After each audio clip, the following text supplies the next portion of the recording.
Hey everyone, welcome back. If you are not receiving BMO notifications, first start with your phone settings.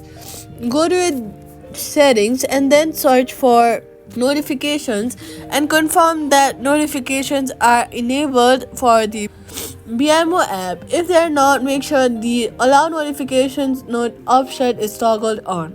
Next, open the BMO app and check alert preferences to make sure notifications are turned on inside the app as well. Disable battery optimization or power saving for the BMO app as this can block alerts. Now restart your phone and send a test notification by logging in again. Notifications should begin working normally after this, and that's it.